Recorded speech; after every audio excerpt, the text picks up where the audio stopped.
Welcome back to the channel. Today, we're diving deep into one of the most underrated activation functions in deep learning, the parametric ReLU, or PReLU. If you've ever wondered how we can make our neural networks learn even the slope of their activation functions, you're in for a treat. Before we start, if you find this content helpful, don't forget to hit that subscribe button and ring the notification bell. Let's get started. Let's quickly refresh why we need activation functions in the first place. Without activation functions, our neural networks would just be a series of linear transformations, essentially matrix multiplications stacked on top of each other. No matter how many layers we add, we'd still get a linear function. That's where activation functions come in. They introduce nonlinearity, allowing our networks to learn complex patterns and relationships.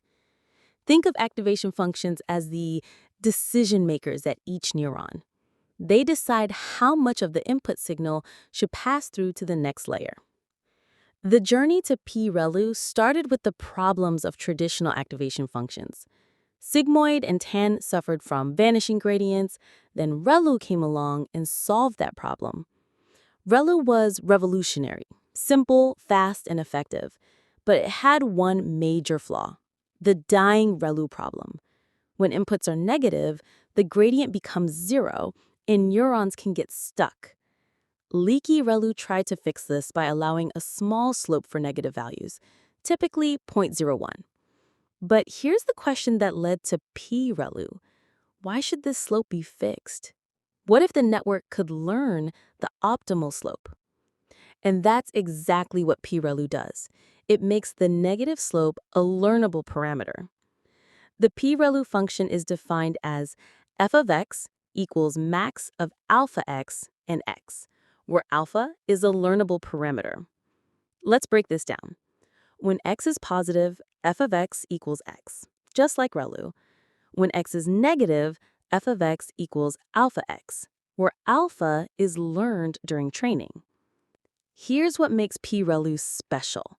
This alpha parameter is not fixed. It starts with some initial value, say 0.25, and gets updated during backpropagation, just like weights and biases. Watch how the slope changes as we modify alpha. When alpha equals 0, we get standard ReLU. When alpha equals 0.01, we get leaky ReLU. But with PReLU, the network finds the optimal value. But why would we want to learn this slope? Great question.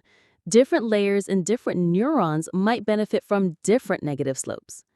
In early layers, you might want a steeper negative slope to preserve more information about negative features. In later layers, you might want a gentler slope for refined feature extraction. For example, in image recognition, early layers detecting edges might benefit from alpha equals 0.1. While deeper layers recognizing complex patterns might work better with alpha equals 0.05. The beauty is that the network figures this out automatically during training. It's like giving each neuron the ability to fine-tune its own sensitivity to negative inputs. Now, how exactly do we train these alpha parameters? It's simpler than you think. We treat them just like any other parameter in our network. During backpropagation, we compute the gradient of the loss with respect to alpha, which is partial L over partial y times partial y over partial alpha, where partial y over partial alpha is x if x is less than 0 and 0 if x is greater than or equal to 0. Then we update alpha using gradient descent. Alpha new equals alpha old minus learning rate times partial L over partial alpha. You have flexibility in how to share alpha parameters. 1. Channel-wise, 1 alpha for each channel. 2. Layer-wise, 1 alpha for the entire layer. 3. Element-wise, 1 alpha for each activation, rarely used due to overfitting. Let's compare our 3 activation functions side by side. ReLU, simple, fast, but suffers from dying neurons. Formula, max of 0 and x. Leaky ReLU fixes dying neurons with a small fixed slope. Formula, max of 0.01x and x. PReLU, best of both worlds, learnable slope that adapts during training. Formula, max of alpha x and x. The key differences. ReLU, zero gradient for negative inputs. Leaky ReLU, fixed small gradient for negative inputs. PReLU, learnable gradient that optimizes during training. So does PReLU actually perform better? The research says yes. In the original paper by He et al., PReLU showed consistent improvements across various architectures. On ImageNet classification, networks with PReLU achieved 1 to 2% improvement in top 1 accuracy, faster convergence during training, better gradient flow throughout the network. Key benefits of PReLU. 1. Eliminates dying ReLU problem. 2. Adaptive to different layers and tasks. 3. Minimal computational overhead. 4. Easy to implement and train. 5. Consistent performance improvements. Now for some practical advice. Here are the best practices for using PReLU. Initialize alpha around 0.25. This gives a good starting point between ReLU and leaky ReLU. 2. Consider regularization. Since alpha is learnable, it can overfit. L2 regularization on alpha parameters can help. 3. Slight computational overhead. PReLU requires storing and updating additional parameters. Potential pitfalls to watch out for. Alpha values can become very large or very small, may not always outperform simpler alternatives. Additional hyperparameter tuning required. Let's see PReLU in action. I'll show you how to implement it in both PyTorch and Keras. PyTorch. Notice how simple it is. Just replace ReLU with PReLU. PyTorch handles all the parameter management for us. Keras, TensorFlow. Both frameworks make it incredibly easy to use PReLU. The key is that the alpha parameters are automatically included in your model's trainable parameters.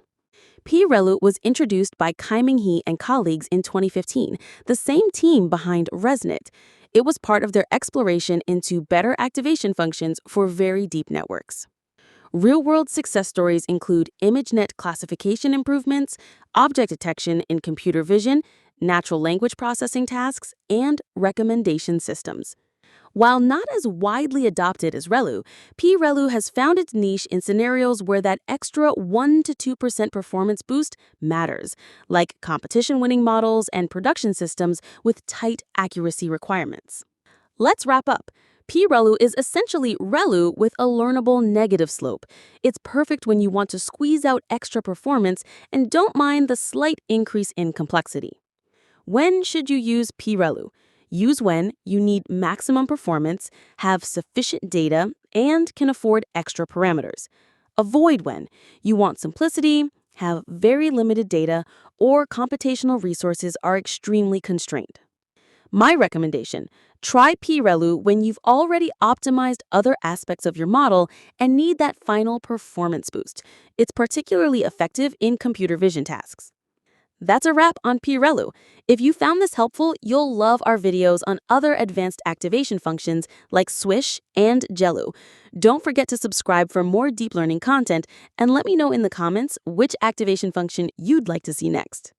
Until next time, keep learning and keep coding.